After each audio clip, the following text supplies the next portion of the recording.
வரஹ்மத்துல்லாஹி வபரகாத்துஹ். அல்ஹம்துலில்லாஹி நஹ்மதுஹு வ நஸ்தஈனுஹு வ நஸ்தக்ஃபிருஹு வ நு'மினு பிஹி வ நதவக்கலு அலைஹி வ நஊது பில்லாஹி மின் ஷுரூரி அன்ஃபுஸினா வ மின் ஸய்யிஆத்தி அஅமாலினா. மன் யஹ்திஹில்லாஹு ஃபலா முதில்ல லஹு வ மன் யுضللஹு ஃபலா ஹாதிய லஹு. وأشهد أن لا إله إلا الله وحده لا شريك له وأشهد أن محمدا عبده ورسوله. اللهم صل على محمد وعلى آل محمد كما صليت على إبراهيم وعلى آل إبراهيم إنك حميد مجيد. اللهم بارك على محمد وعلى آل محمد كما باركت على إبراهيم وعلى آل إبراهيم إنك حميد مجيد. أما بعد فأعوذ بالله من الشيطان الرجيم. بسم الله الرحمن الرحيم. يا أيها الناس اتقوا ربكم الذي خلقكم من نفس واحدة وخلق منها زوجها وبث منهما رجالا كثيرا ونساء واتقوا الله الذي تساءلون به والأرحام إن الله كان عليكم رقيبا. وقال يا أيها الذين آمنوا اتقوا الله وكونوا مع الصادقين. قال رسول الله صلى الله عليه وسلم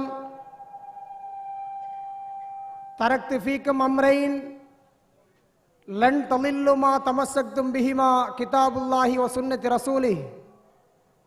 وقال تركتكم على المحجة البيضاء ليلها كنهارها أو كما قال نبينا صلى الله عليه وسلم. அளவிலா கருணையும் நிகரிலா கிருபையுமுடைய ஏக வல்லோனாம் அல்லாஹ் என்ற திருப்பெயர் போற்றி ஆரம்பம் செய்கின்றேன்.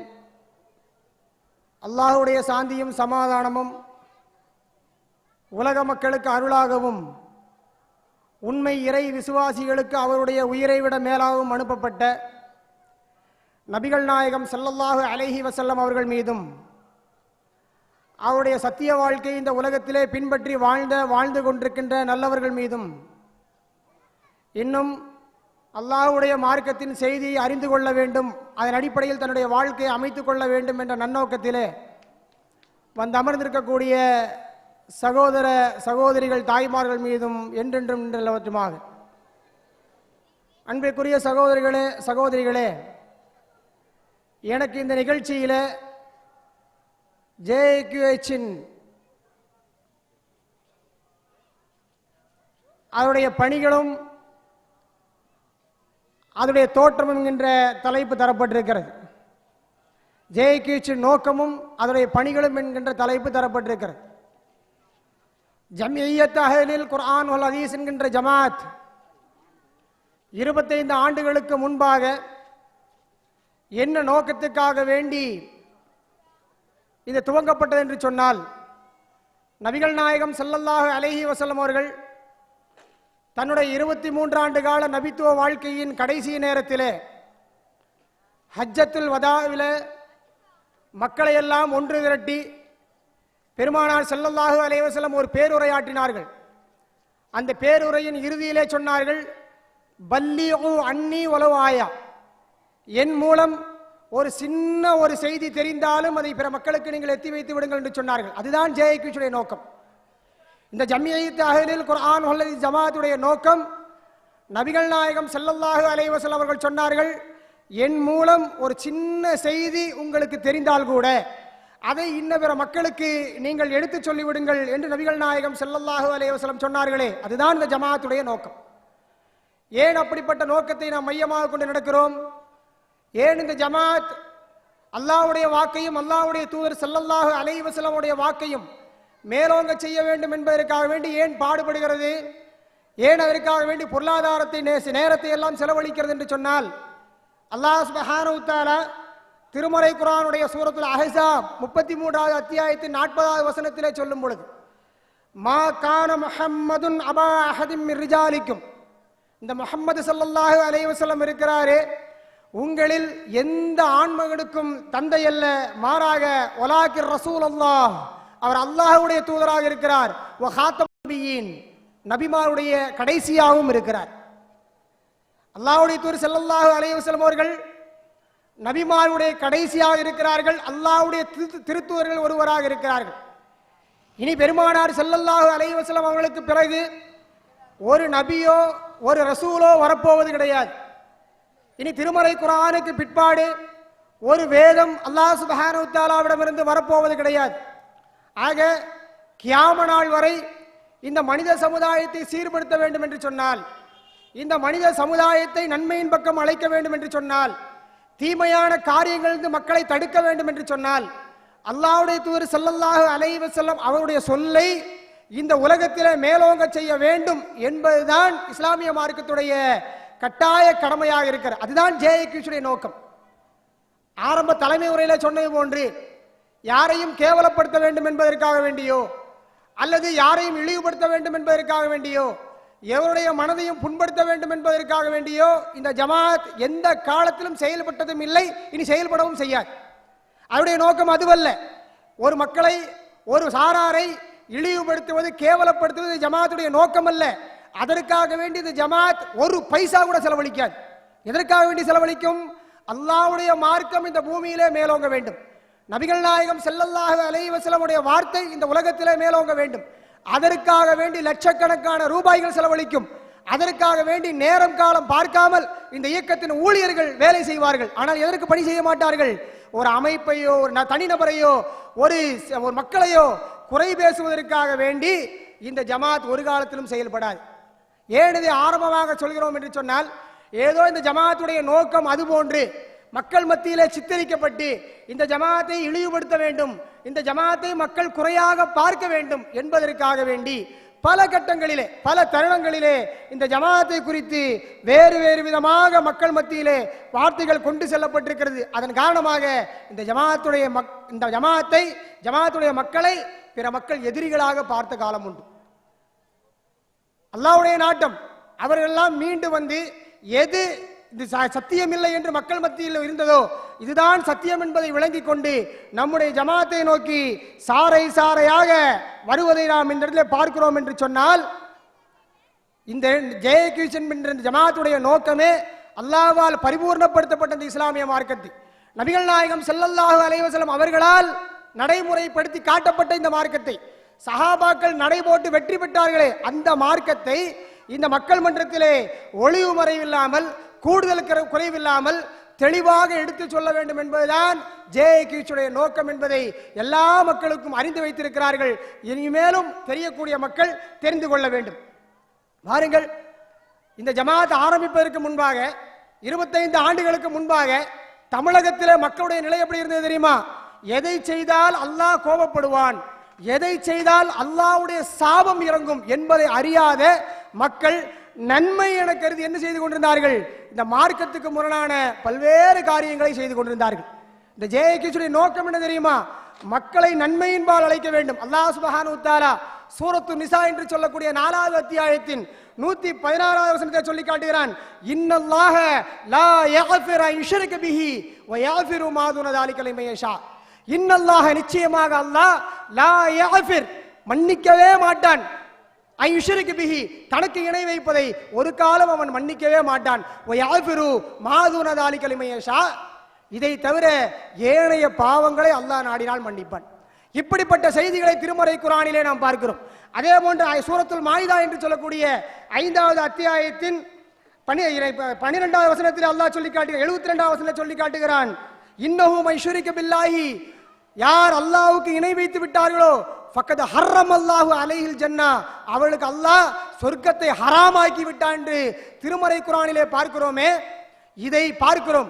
சமுதாய மக்கள் மத்தியிலே ஹராமான காரியத்தை, ஷிர்கான காரியத்தை, அல்லாஹ் கோபப்படக்கூடிய காரியத்தை நன்மை என கருதி இந்த சமுதாய மக்கள் செய்து வந்த வேளையிலே சமுதாய மக்கள் மீது அக்கறை கொண்டு, இந்த சமுதாய மக்கள் மீது கவலை கொண்டு இருக்கக்கூடிய ஆயுள் காலம் 45 வயது, 50 வயது, 60 வயது, இந்த 60 வயதில் அல்லாஹ்வுக்கு இணை வைக்கின்ற காரியங்களை செய்து முஸ்லிம் சமுதாயம் நரகத்துக்கு சென்று விடக்கூடாது என்பதற்காக வேண்டி மக்கள் மீது பரிதாபப்பட்டு இந்த JAKH என்ன செய்தது? மக்களை நன்மையின் பக்கம் அழைத்தது.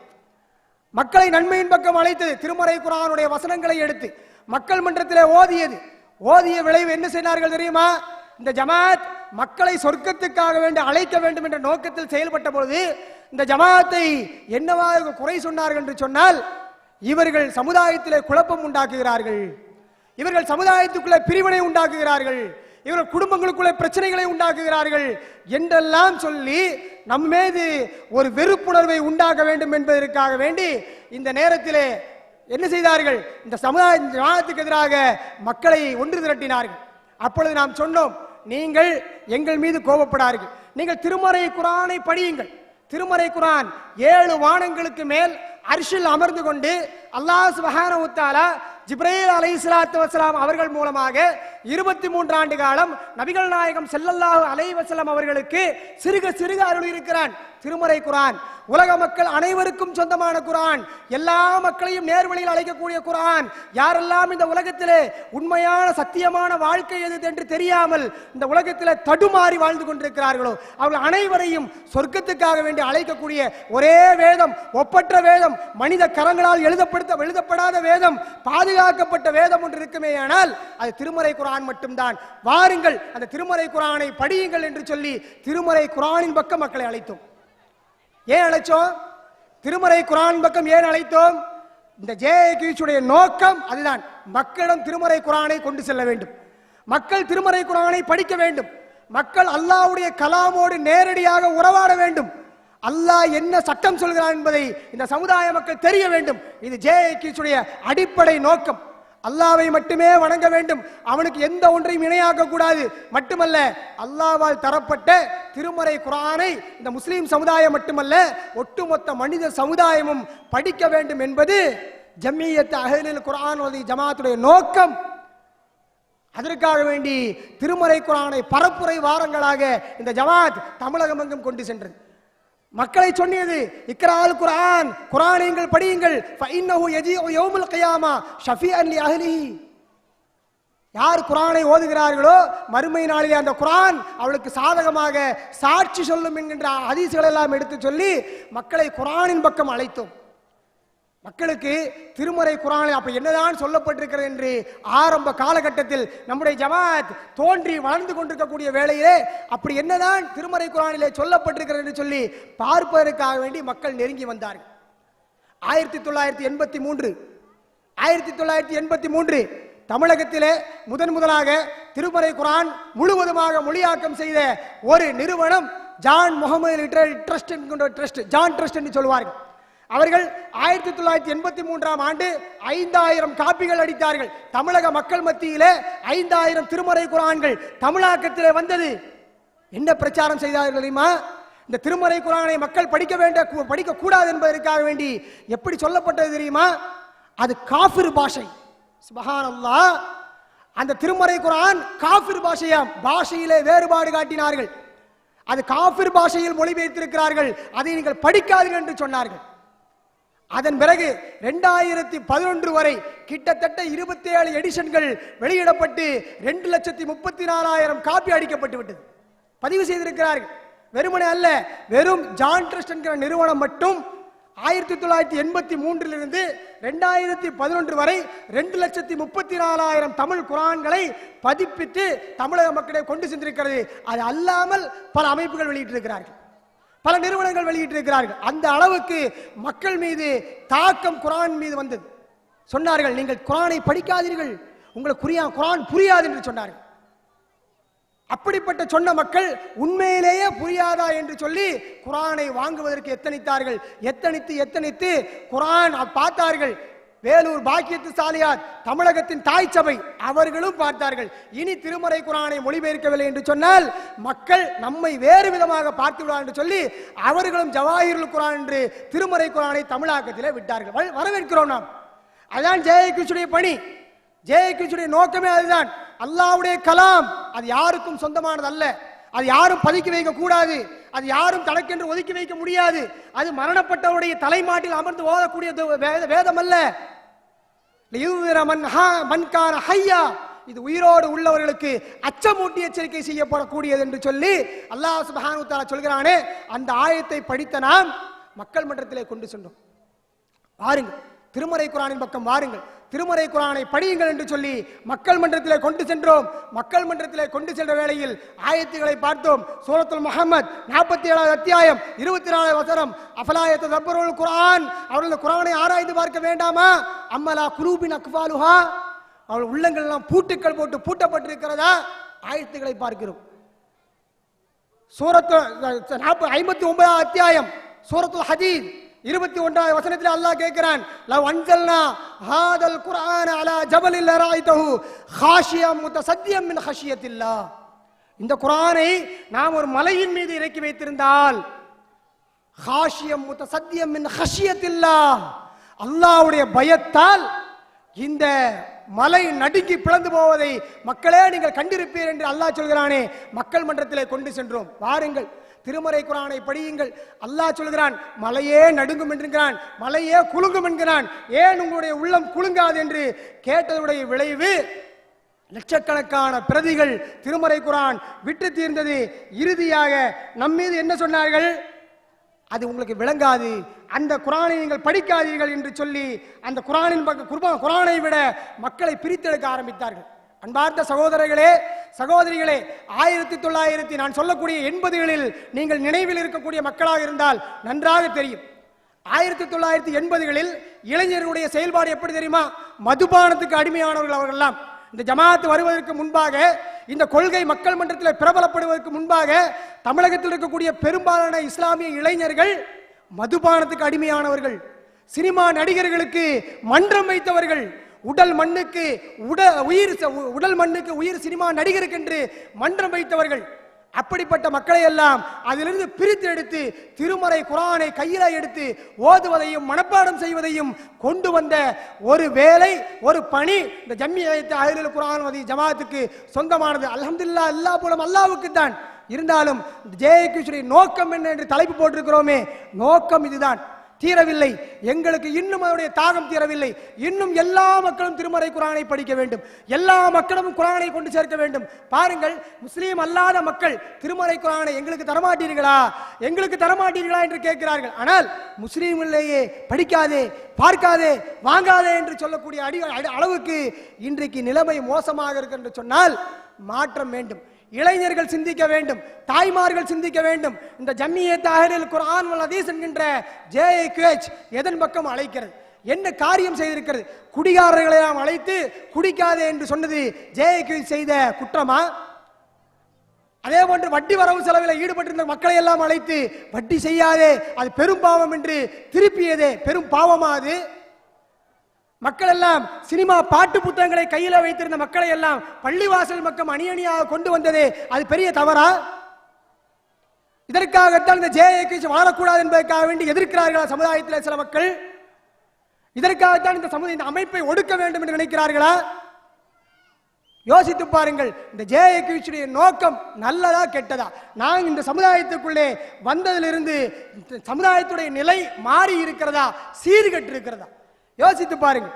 அது மட்டுமல்லாமல் இந்த தமிழகத்தில் ஜம்மியத் அஹ்லுல் குர்ஆன் வல் ஹதீஸ் என்ற ஜமாத் வருவதற்கு முன்பு வரை தமிழகத்தில் இருக்கக்கூடிய பள்ளிவாசலுடைய எண்ணிக்கை எவ்வளவு? யோசித்து பாருங்கள். இந்த தமிழ்நாட்டில் ஜேஏக்யூ வருவதற்கு முன்பு வரை தமிழகத்தில் பள்ளிவாசலுடைய எண்ணிக்கை எவ்வளவு?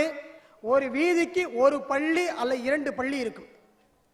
வீதிக்கு ஒரு பள்ளி இருக்கும். 2 பள்ளின்னு சொன்னா ஒன்னு ஷாஃபி பள்ளி, ஒன்னு ஹனஃபி பள்ளி. அப்படிதான் பள்ளி. ஆட்கள் தொழுக வந்தனால பள்ளி இல்ல, ஷாஃபி பள்ளி ஹனஃபி பள்ளி. ஏன்? ஷாஃபிக்காரங்க இதுல என்ன பண்ணுவாங்க? ஃபஜ்ர்ல குனூத் ஓதுறதுக்கான கைது வைப்பார்கள். அந்த இடத்தில் ஹனஃபி பள்ளி மட்டும் இருக்குமேயானால் தொழுகையில் தவறு நிகழ்ந்து விட்டதாக சஜிதா சஹ்வு செய்வார். ஷாஃபி மதஹ்பில் என்ன சொல்லி தரப்படும்? நமக்கு அல்லாஹு அக்பர் என்று கட்டினால் தொப்புளுக்கு மேலே தான் தக்பீர் கட்ட வேண்டும். காரணம் நாமெல்லாம் ஷாஃபி. எங்களுக்கு தெரியும், எனக்கு தெரிந்த ஒரு மார்க்க அறிஞர் ஆரம்பத்தில் ஷாஃபி பள்ளியிலே இமாமாக இருந்தார். அங்கே இருக்கும்போது என்ன சொன்னார்? தொப்புளுக்கு மேல் தான் தக்பீர் கட்ட வேண்டும், நாமெல்லாம் ஷாஃபி என்றார். பிறகு அவர் அனஃபியாக மாறினார். அது எனக்கு தெரியும். என்ன பண்ணார்? நாமெல்லாம் அனஃபி, தொப்புளுக்கு கீழ் தான் கட்ட வேண்டும் என்று சொன்னார். யோசித்து பாருங்கள், ஒரே இமாம் ஒரு பள்ளியில் சொல்கிறார் தொப்புளுக்கு மேலே என்று, அதே இமாம் வேறொரு பள்ளிக்கு வேலைக்கு சேர்ந்தவுடன் தொப்புளுக்கு கீழே என்று சொல்கிறார். இவர்களை அடையாளம் சமுதாயம் கண்டுகொள்ள வேண்டும். எங்களை விமர்சிக்கக்கூடியவர்கள், எங்களை ஒடுக்க வேண்டும் என்று நினைப்பவர்கள் கொஞ்சம் யோசித்து பாருங்கள். இந்த சமுதாயம், இந்த ஜேஏகேச் வந்து ஷாஃபி ஹனஃபி என்று பிரிந்து கிடந்த மக்களை ஒரே அணியின் கீழ், ஒரே தலைமையின் கீழ், ஒரே குடையின் கீழ் ஒன்று சேர்த்தது. ஒரு பள்ளியிலே நீ ஷாஃபியும் இல்ல அனஃபியும் இல்ல, வா நாமெல்லாம் ரசூல் ஸல்லல்லாஹு அலைஹி வஸல்லம் உம்மத் வா என்று சொல்லி அவனை தோளோடு தோள் நிற்க வைத்தது. அப்படிப்பட்ட மக்கள் அந்த குறுகிய இருந்த ஒரு சில பள்ளிவாசல்கள் மட்டும் கோவை தமிழகத்தில் இருந்த வேளையிலே அந்த பள்ளிவாசலுடைய நிலை என்ன தெரியுமா? சூரத்துல் ஜின் 72வது அத்தியாயம் அல்லாஹ் சுப்ஹானஹு வ தஆலா சொல்லி காட்டுகிறான், வ அன்னல் மஸாஜித லில்லாஹ், பள்ளிவாசல்கள் எல்லாம் அல்லாஹ்வுக்குரியது. வலா ததுஉ மஅல்லாஹி அஹதா, அங்கே அல்லாஹ்வை தவிர வேறு யாரையும் அழைக்காதீர்கள். பள்ளிவாசல்கள் அல்லாஹ்வுக்குரியது, அல்லாஹ்வை தவிர அங்கே வேறு யாரையும் அழைக்காதீர்கள் என்பது அல்லாஹ்வுடைய வாக்கு, நம்முடைய வாக்கு அல்ல, நம்முடைய ஜமாத்துடைய பைலாவில் உள்ள வசனம் அல்ல, அது அல்லாஹ்வுடைய வாக்கு. அந்த அடிப்படையில் நாம் என்ன சொன்னோம்? இருக்கின்ற பள்ளிவாசல்கள் குறைவு. அந்த பள்ளிவாசல்கள் நபிகள் நாயகம் ஸல்லல்லாஹு அலைஹி வஸல்லம் சொல்லி காட்டினார்கள், பூமியிலே அல்லாஹ்வுக்கு மிக மிக பிடித்தமான இடம் பள்ளிவாசல். உலகத்தில் வேற எதுவுமே கிடையாது. ஒரு கோடீஸ்வரர் இருக்கார், ஒரு கோடீஸ்வரர் பெருங்கொண்ட பணத்தை கொட்டி ஒரு பெரிய மாளிகை எழுப்பினாலும் அது அல்லாஹ்வுக்கு பிடிக்காது. ஒபாமா இருக்கிற இடமா இருந்தாலும் அல்லாஹ்வுக்கு பிடிக்காது. அல்லாஹ்வுக்கு மிகவும் பிடித்தமான இடம் எது? அல்லாஹ்வை வணங்குவதற்காக வேண்டி கட்டப்பட்ட இறை இல்லம், அல்லாஹ்வுக்கு பூமியிலே பிடித்தமான பள்ளிவாசல். அந்த பள்ளிவாசலிலே வலா ததுஉ மஅல்லாஹி அஹதா, அவனை தவிர வேறு யாரையும் அழைக்காதீர்கள் என்று அல்லாஹ் சொல்லி காட்டுகிறான். இது நாம் பார்க்கிறோம், இந்த வசனத்தை நாம் பார்க்கிறோம். வசனத்தை பார்த்துவிட்டு சமுதாய மக்கள் மத்தியிலே கேட்கிறோம். என்ன கேட்கிறோம்? ஒரு பள்ளிவாசல் என்று வந்தால் அங்கு அல்லாஹ்வை மட்டும் தான் வணங்க வேண்டும். அங்கே இருந்து கொண்டு முஹையீத்தீன் அப்துல் காதிர் ஜீலானி ரஹ்மத்துல்லாஹி அலைஹி அவர்களையோ அல்லது சுபஹான மௌலித் என்கின்ற பெயரிலோ அல்லது மங்கூஸ் மௌலித் என்கின்ற பெயரிலோ இவைகளை ஓதுவதற்கு மார்க்கத்தில் நமக்கு ஆதாரம் இல்லையே என்றுதான் கேட்டோம். அவ்வளவுதான் கேட்டோம், வேறொன்றும் கேட்கவில்லை. மக்களுக்கு சிந்திக்க சொன்னோம். பாருங்கள், திருமறை குர்ஆன் சூரத்து தாஹா 126வது வசனத்திலிருந்து 128வது வசனம் வரை எடுத்து பாருங்கள். 20வது அத்தியாயத்தின் 124 டு 128 வரை எடுத்து படித்து பாருங்கள். மறுமை நாளிலே இந்த உலகத்தில் கண் பார்வையோடு இருந்த ஒரு சில மனிதர்கள் மறுமையிலே குருடர்களாக வருவார்களாம். என்ன காரணம்? என்ன காரணம்? அல்லாஹ்வுடைய கலாம் இந்த உலகத்திலே அல்லாஹ் தந்தான். இதை யார் பார்க்கவில்லையோ, இதை யார் படிக்கவில்லையோ, யார் இதன் அடிப்படையில் நடக்கவில்லையோ அவனுடைய கண்களை அல்லாஹ் சுப்ஹானஹு வ தஆலா மறுமையிலே குருடாக்குகிறான். அடியான் கேட்கிறான், யா அல்லாஹ், நான் பூமியிலே வாழக்கூடிய வேளையில் எனக்கு 2 பார்வைகள் இருந்தது, 2 கண்கள் மூலமாக நான் பார்த்து கொண்டிருந்தேனே, என்னை ஏன் இந்த சபையில் நீ குருடாக்கினாய் என்று கேட்கக்கூடிய வேளையில் அல்லாஹ் சொல்கிறான், கதாலிக், அப்படித்தான். பூமியிலே என்னுடைய வேதம் உனக்கு வந்தபோது நீ கண்டுகொள்ளவில்லை, இந்த இடத்தில் நானும் உன்னை கண்டுகொள்ள மாட்டேன் என்று சொன்னானே, அந்த வேதத்தை ஓதுவதை விட்டுவிட்டு கொஞ்சம் கூட நன்மையே தராத மனித கரங்களால் எழுதப்பட்ட அல்லாஹ்வுடைய தூதரிடத்திலிருந்து எந்த விதமான முன்னறிவிப்பும் இல்லாத மௌலிதுகள் எங்கே ஓதப்பட்டது? அல்லாஹ்வுடைய பள்ளிவாசலில் ஓதப்பட்டது. பார்த்தோம், ஒரு அளவுக்கு தான் சொல்ல முடியும், ஒரு அளவுக்கு மேல் சொல்ல முடியாமல் என்ன செய்தோம்? ஜேஏகேச் நினைத்தது, இனி அல்லாஹ்வை மட்டுமே வணங்க வேண்டிய பள்ளிவாசல்களை இந்த தமிழகத்தில் எழுப்ப வேண்டும் என்று தீர்மானித்தது. அதன் அடிப்படையில் 80க்கும் அதிகமான 100க்கு உட்பட்ட இறை இல்லங்கள் தமிழகம் முழுக்க எழுப்பப்பட்டது. இது ஜேஏகேச்சுடைய நோக்கங்களில் அடுத்ததாக உள்ளது. ஆரம்பத்தில் அல்லாஹ்வை மட்டுமே வணங்க வேண்டும், அவனை தவிர வேறு யாரையும் வணங்கக்கூடாது என்ற சித்தாந்தத்தின் பக்கம் மக்களை அழைத்தது ஒரு நோக்கம். இரண்டாவது, திருமறை குர்ஆனை முழுவதுமாக பரவலாக்க வேண்டும் என்று திட்டமிட்டு திருமறை குர்ஆனை மக்கள் மத்தியிலே கொண்டு சேர்க்க போய் திருமறை குர்ஆன் லட்சக்கணக்கான பிரதிகள் அச்சிட்டு வித்து தீர்ந்தது இரண்டாவது நோக்கம். மூன்றாவது நோக்கம், ஒரு பள்ளிவாசல் என்று சொன்னால், அல்லாஹ்வுடைய இல்லம் என்று சொன்னால் அவன் அல்லாஹ்வை மட்டும்தான் வணங்க வேண்டும், அங்கே வேறு யாரையும் அழைக்க கூடாது என்பதிலே தெளிவாக தீர்மானமாக இருந்த இந்த ஜம்மியத் அஹ்லுல் குர்ஆன் வல் ஹதீஸ் தமிழகம் எங்கும் நூற்றுக்கணக்கான இறை இல்லங்களை எழுப்பியது. அல்ஹம்துலில்லாஹ், அல்லாஹ் நமக்கு எல்லா வாய்ப்புகளையும் உண்டாக்கி கொடுத்தான். அதுக்கடுத்து என்ன? அதுக்கடுத்து நோக்கம் என்ன? நம்முடைய ஆலிம்கள் ஹஸரத்மார்கள் இருக்கிறார்களே, 7 ஆண்டு காலம் தங்களுடைய குடும்பங்களை எல்லாம் விட்டு விலகி அல்லாஹ்வுடைய மார்க்கத்தை கற்க வேண்டும் என்பதற்காக வேண்டி அரபிக் கல்லூரிகளிலே சென்று அரபிக்கல் அங்கே ஆலிம் பட்டம் முடித்துவிட்டு அவர்கள் இறை இல்லங்களுக்கு பணியாளர்களாக வருகிறார்கள், அல்லாஹ்வுடைய பணியாளர்களாக வருகிறார்கள். அவர்கள் உள்ளத்திலே இல்ம் இருக்கிறது, அவர்கள் மார்க்கத்தை கற்றுணர்ந்திருக்கிறார்கள். அவர்களுக்கு கொடுக்க வேண்டிய ஒரு மதிப்பு மரியாதையை சமுதாயம் கொடுக்க வேண்டும். ஆனால் சமுதாயம் என்ன செய்ய தெரியுமா? அல்லாஹ் சுப்ஹானஹு வ தஆலா சூரத்து நிசா என்று சொல்லக்கூடிய 4வது அத்தியாயத்தின் 4வது வசனத்தை சொல்லி காட்டுகிறான். வஆத்துன் நிசா சதுகாத்திஹின்ன நிஹலா. நீங்கள் திருமணம் செய்யக்கூடிய பெண்களுக்கு அவருடைய மகர் தொகைகளை சந்தோஷமாக கொடுத்து திருமணம் செய்யுங்கள் என்று சொல்லி காட்டுகிறான். ஆனால் அதற்கு பகரமாக நம்முடைய தமிழகத்திலே நிலை எப்படி இருந்தது? மகர் கொடுக்க வேண்டும் என்று இஸ்லாம் சொன்னது, வரதட்சணை வாங்கி கொண்டு இஸ்லாமிய திருமணங்கள் என்கிற பெயரிலே பல திருமணங்கள் நடந்தது. இன்றளவும் கூட பாருங்களேன், இன்றளவும் கூட பல கிராமங்களிலே அல்லது ஊருக்கு ஒதுக்குப்புறங்களிலே ஒரு 80 வயதான மனிதர் மரணித்து விடுவார். மரணித்த பிறகு அவருடைய ஜனாசாவை எடுத்து வீட்டை விட்டு வெளியே செல்வதற்கு முன்பாக அந்த அம்மையாரிடம் போய் கேட்பார்கள், நீங்கள் மகர் பொருத்தப்பட்டு கொண்டீர்களா? என்ன அர்த்தம்? அவர் கல்யாணம் பண்ணும்போது 101 ரூபா கடன் சொல்லி எழுதினாரு, இன்னும் அந்த கடனை கொடுக்கல. 101 ரூபா கடன் எழுதினவர் இன்னும் கடனை கொடுக்கல. மகர் பொருத்தப்பட்டுக்கிட்டீங்களான்னு அந்த அம்மாட்ட அழுகிற அம்மாட்ட போய் கேட்கும் பொழுது அந்த கணவனை இழந்த அந்த தாய் அதெல்லாம் ஆவாது, வச்சு போட்டு வேலை பாருன்னா சொல்லும், பொருத்தப்பட்டுக்கிட்டேன்னு அழுதுகிட்டே சொல்லும். எடுத்துக்கொண்டு ஜனாசாவை கபரிஸ்தானுக்கு கொண்டு செல்வார்கள். இந்த ஒரு நிலை. திருமணம் என்றால் எப்படி நடத்த வேண்டும் என்பதை கூட நம்முடைய மக்களுக்கு சொல்லித்தரப்படாவுடைய விளைவு என்ன ஆனது? திருமணங்களிலே பல சடங்கு சம்பிரதாயங்கள், நூதன பழக்க வழக்கங்கள், அனாச்சாரங்கள் உள்ளே புகுந்தது. இதன் விளைவாக ஜம்மியத் அஹ்லுல் குர்ஆன் ஓதி ஜமாத்தின் சார்பாக பார்த்தோம். இஸ்லாமிய மார்க்கத்திலே திருமணத்துக்குண்டான சட்டங்கள் என்ன எல்லாம் எடுத்தோம். இப்படித்தான் ஒரு திருமணம் நடக்க வேண்டும். ஒரு திருமணம் என்று வேண்டாம், என்ன வேண்டும்? ஒரு மணமகன் வேண்டும், ஒரு மணமகள் வேண்டும், மகர் வேண்டும், 2 சாட்சி வேண்டும், ஒரு பொறுப்பார் வேண்டும், அவ்வளவுதான் என்பதை சமுதாய மக்கள் மத்தியிலே திருமணத்தை மிக இலகுவாக நடத்தி காட்டியது இந்த ஜம்மியத் அஹ்லுல் குர்ஆன் வல் ஹதீஸ். இதுவும் ஜமாத்துடைய நோக்கங்களில் ஒன்று என்பதை நீங்கள் கவனத்திலே கொள்ள வேண்டும். அன்புக்குரிய சகோதரர்களே, சகோதரிகளே, நபிகள் நாயகம் ஸல்லல்லாஹு அலைஹி வஸல்லம் அவர்கள் சொல்லி காட்டினார்கள். முடிப்பதற்கு முன்பாக ஒரு ஆயத்தையும் ஒரு ஹதீஸையும் மட்டும் சொல்லி என் உரையை நிறைவு செய்து கொள்கிறேன். நபிகள் நாயகம் ஸல்லல்லாஹு அலைஹி வஸல்லம் சொன்னார்கள், உங்களிடையே நான் 2ஐ விட்டு செல்கிறேன். தரக்து ஃபீக்கும் அம்ரைன், உங்களிடம் நான் 2ஐ விட்டு செல்கிறேன். லன் தலில்லு மா தமஸ்ஸக்தும் பிஹிமா கிதாபுல்லாஹி வ சுன்னத்தி ரசூலிஹி. அதை பின்பற்றும் காலம் வரை நீங்கள் வழிகடவே மாட்டீர்கள். ஒன்று அல்லாஹ்வுடைய வேதம். பாருங்கள், நாங்கள் எதை படிக்க சொல்கிறோம்? நாங்கள் எழுதி வைத்ததை படிக்க சொல்லவில்லை. எங்கள் ஜமாத்தின் சார்பாக வெளியிடக்கூடியதை நாங்கள் படிக்க சொல்லவில்லை. நாங்கள் எதை படிக்க சொல்கிறோம்? அல்லாஹ்வுடைய தூதர் ஸல்லல்லாஹு அலைஹி வஸல்லம் சொன்னார்கள், உங்களிடம் நான் 2ஐ விட்டு செல்கிறேன். லன் தலில்லு மா தமஸ்ஸக்தும் பிஹிமா.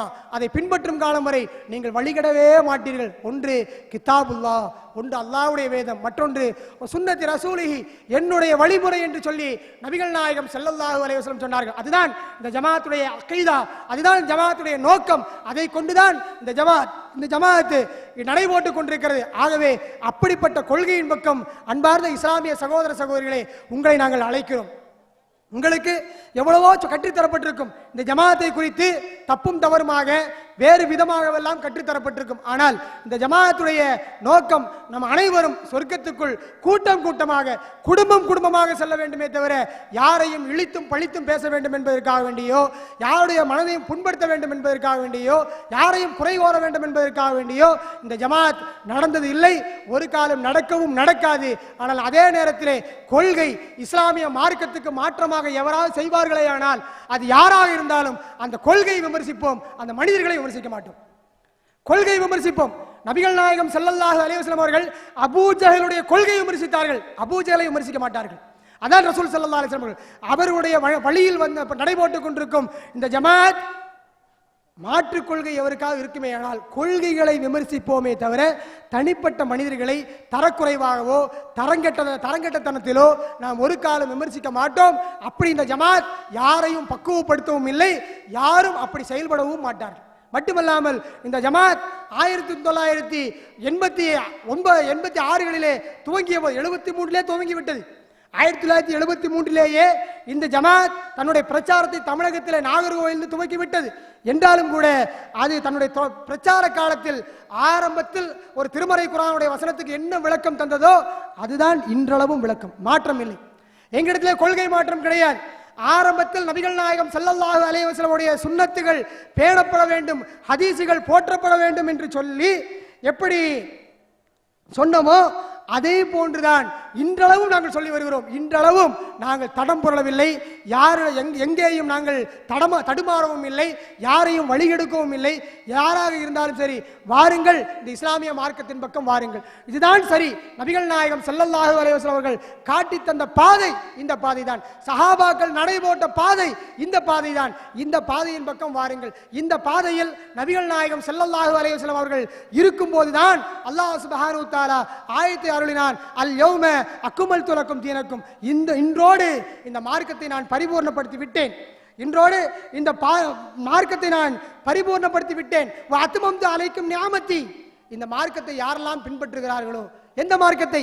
நபிகள் நாயகம் ஸல்லல்லாஹு அலைஹி வஸல்லம் அவர்களால் பரிபூர்ணப்படுத்தப்பட்ட அந்த மார்க்கத்தை யாரெல்லாம் பின்பற்றுகிறார்களோ அவர்கள் மீது என்னுடைய அருக்குறை நான் பொழிகிறேன். ஒரு அலீத்துலக்குமுல் இஸ்லாம தீனா, அந்த இஸ்லாமை நான் அங்கீகரித்துக் கொண்டேன் என்று சொல்லி அல்லாஹ் சுப்ஹானஹு வ தஆலா சூரத்துல் மாயிதாவிலே சொல்லி காட்டுகிறானே, அந்த சூரத்துல் ஆல இம்ரானிலே சொல்லி காட்டுகிறானே, அந்த ஆயத்தின் அடிப்படையில் இன்றளவும் நாம் திருமறை குர்ஆனிலே அன்று என்ன கருத்தை சொன்னோமோ அதே கருத்தை தான் இன்றும் சொல்லி வருகிறோம். அன்று எந்த அளவுக்கு ரசூலுல்லாஹ்வுடைய பொன்மொழிகளுக்கு மதிப்பும் மரியாதையும் கொடுத்தோமோ அதே அடிப்படையில் தான் இன்றளவும் இருக்கிறோம். எங்களிடம் கொள்கை மாறுபாடு என்பது கிடையாது. ஆகவே இதை செவியக்கூடிய இளைஞர்கள் தேவையில்லாமல் எங்கள் மீது ஆவேசப்படவோ ஆத்திரப்படவோ செய்வதை விட நாங்கள் என்ன சொல்கிறோம் என்பதை பாருங்கள். நாங்கள் சொல்லக்கூடிய விஷயங்கள் திருமறை குர்ஆனுக்கு மாற்றமாக இருந்தால் எங்களை கேளுங்கள். நாங்கள் சொல்லக்கூடிய விஷயங்கள் ஹதீஸ்கள் இல்லை என்று சொன்னால் கேளுங்கள், எங்களை கேளுங்கள்.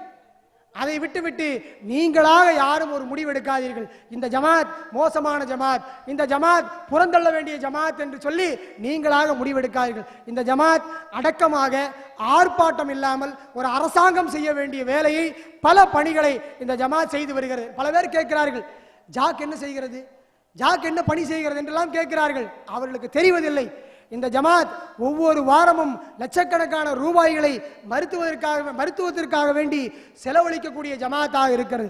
இந்த ஜமாத் மக்களுக்கு ஏதாவது துன்பம் நிகழுமேயானால் அவர்களுக்காக வேண்டி சமுதாயத்தில் இறங்கி அவர்களுக்காக வேண்டி பாடுபடக்கூடிய ஜமாத்தாக இருக்கிறது.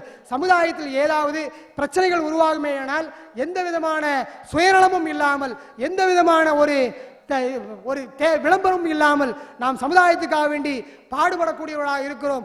ஆகவே அதை அன்பு கூர்ந்து நம்முடைய சமுதாயத்தைச் சேர்ந்த தாய்மார்களுக்கும் சகோதரிகளுக்கும் நாம் அன்பான அழைப்பை விடுப்பது என்னவென்று சொன்னால், நீங்கள் இந்த ஜமாத்தை தூரத்திலிருந்து பார்க்காதீர்கள். உங்களுக்கு தவறாக சொல்லி தந்திருக்கிறார்கள், நீங்கள் நெருங்கி வந்து பாருங்கள்.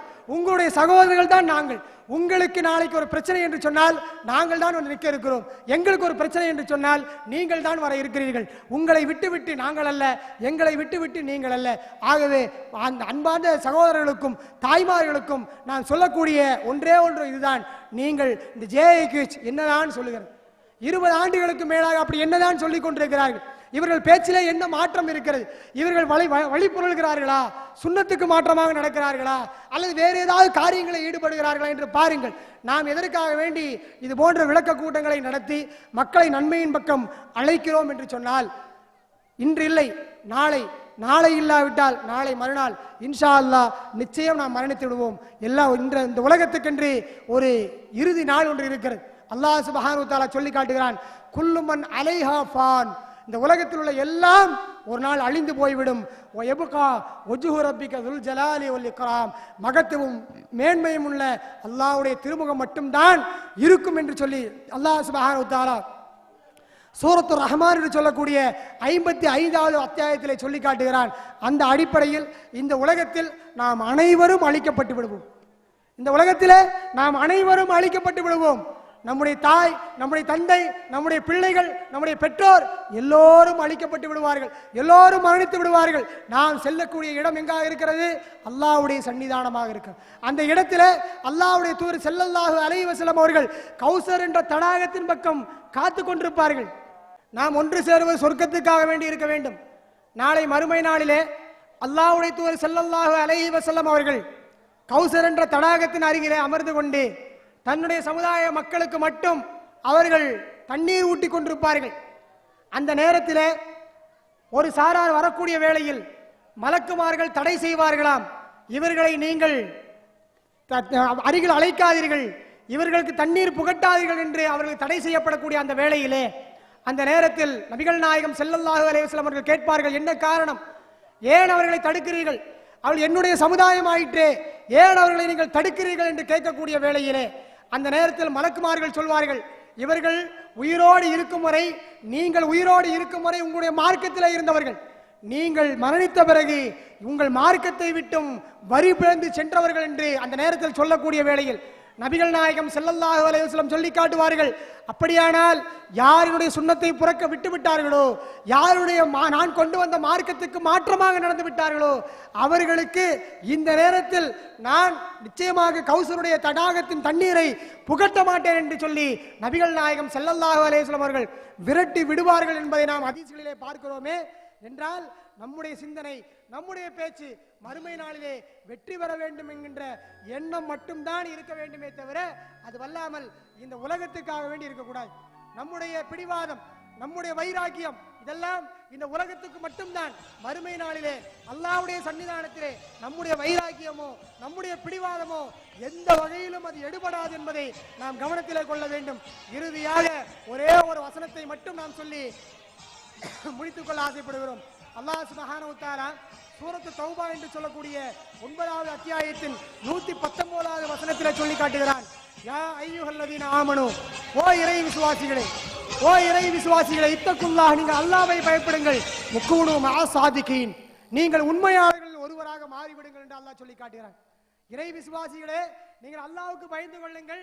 நீங்கள் என்ன எப்படி மாறிவிட வேண்டும், நீங்கள் முக்கூனு மஅ ஸாதிகீன், உண்மையாளர்களோடு ஒருவராக நீங்கள் ஆகிவிட வேண்டும் என்று சொல்லி அல்லாஹ் சுப்ஹானஹு வ தஆலா சொல்லி காட்டுகிறான். ஆக நீங்கள் எங்களுடைய வார்த்தைகளை தட்டுங்கள், எங்களுடைய வார்த்தைகளை எடுத்துக்கொள்ளாதீர்கள், எங்களுடைய வார்த்தைகளை புறந்தங்கள். அல்லாஹ்வுடைய வார்த்தையை நீங்கள் எப்படி புறந்தள்ள முடியும், அல்லாஹ்வுடைய வசனத்தை நீங்கள் எப்படி புறந்தள்ள முடியும்? சத்தியவாதிகள் யார் என்பதை நீங்கள் பாருங்கள். சொல்லக்கூடிய ஒவ்வொன்றுக்கும் திருமறை குர்ஆனுடைய வசனங்களை சொல்லக்கூடியவர்கள் சத்தியவாதிகளா? والشمس وضحاها والقمر إذا تلاها والنهار إذا جلاها والليل إذا يغشاها والسماء وما بناها والأرض وما طحاها ونفس وما سواها فألهمها فجورها وتقواها قد أفلح من زكاها وقد خاب من دساها كذبت ثمود بطغواها إذ انبعث أشقاها فقال لهم رسول الله ناقة الله وسقياها فكذبوه فعقروها فدمدم عليهم ربهم بذنبهم فسواها ولا يخاف عقباها.